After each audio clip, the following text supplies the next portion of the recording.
Christina, Katerina, and the Box by Patricia Gauch. Illustrated by Doris Byrne. Christina Katerina liked things, tin cups and old dresses, worn-out ties and empty boxes, any of those things, but mostly boxes. Hat boxes, bakery boxes with see-through lids, shoe boxes. Best of all, she liked big boxes. So she was happy indeed one sleepy summer day when even her sometime friend Fats Watson was out of town to see a truck deliver a great tall box. It came on a refrigerator.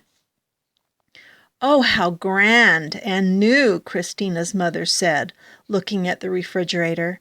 "It is. Oh, it really is," said Christina, looking at the box. And she quickly claimed the box for her own and dragged it under the apple tree. To Mother, who was very neat and tidy, it seemed that boxes were for basements or trash barrels, not for front yards under the apple tree. But she decided that it couldn't hurt. It couldn't possibly hurt for one day or two to have a big box in front of the yard, there under the apple tree. That afternoon, Christina's father cut a window and a door in the box, and Christina painted on turrets, a drawbridge, and bolts for the door, and the box became a castle. Inside, she put sticks on the windows for iron bars.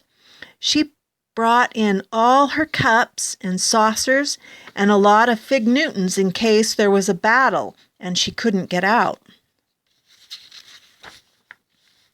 For 2 days, she and her bears lived and played in her castle peacefully until Fats Watson came home. He sneaked into her castle when she was out to lunch and ate all her fig Newtons. She locked him in till he hollered, "I'm sorry," 15 times.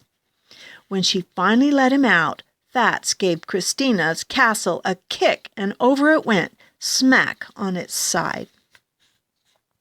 Mother came out and saw the fallen box. "I see that's the end of the castle, Christina," she said with a smile and started to haul it away. "But that's no castle," said Christina, hauling it back again. "It's my clubhouse." And it was for 3 long days, right there under the apple tree. Christina changed the window into a door and the door into a window. She put in 2 benches for members and a chair for the president, and she painted "Keep Out, Members Only," and "Danger to Enemies" on the outside. And she let Fats join. Then they met in the clubhouse, which was very dark when the door was closed and very secret, and they spit on a nickel and swore to be friends forever, and they were. Until one day, when Fats got angry at always being vice president, he climbed on the clubhouse roof and promised to sit there until Christina made him president. Only the roof caved in first, and Christina disbanded the club. When Mother saw the sat-in box, she brushed her hands together. Now she would have her nice, neat yard. "Well," she said, "that is the end of the clubhouse," and she tugged it toward the street.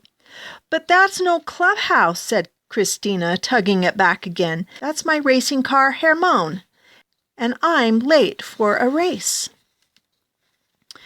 Before speeding off, Christina put the top on the bottom, turned the window into the cockpit, and on the sides painted 2 magnificent curling silver horns, which she blasted at Fats every time she rounded the apple tree. For 2 days she raced around the yard and won every time, until Fats said he'd take a look at the motor, that it didn't sound quite right. When he cut off the nose to get at the motor, the car collapsed. Christina's mother was relieved. "Well, that is the end of the racing car," she said. She pulled the cardboard toward the trash barrel. "But that's no racing car," said Christina, pulling it back again. "That's the floor of my summer mansion, and I'm going to have a ball." And she did, right there under the apple tree. She patted the box out flat and drew furniture on each flap: a stove, a refrigerator for the kitchen, a bed for the bedroom, and a grand piano and a violin for the living room. So there would be music for her ball. Then she and her bears and Fats dressed up in gowns and high heels, and they invited kings and queens and some presidents and one vice president to come. And everybody came, and they danced and danced until their feet hurt and they had to take off their shoes. Even without shoes, Christina had a wonderful time. Until Fats decided the floor needed scrubbing. He sprayed it down with the garden hose and mopped it until the floor puckered and grew lumpy and finally fell apart. When Mother came out a little later and looked at her front yard, she shook her head and said, "Well, it's the end of the grand floor." "What floor?" asked Christina, who was running away. "Oh, you mean that old ragged box? Let's throw it away." Mother breathed a sigh. At last she could have her nice, neat yard. "But quick," Christina said. "Fat's mother got a washer and dryer today, and he's bringing 2 ships down now. I said my mother wouldn't mind a bit if we sailed them out here in our front yard, right under our apple tree."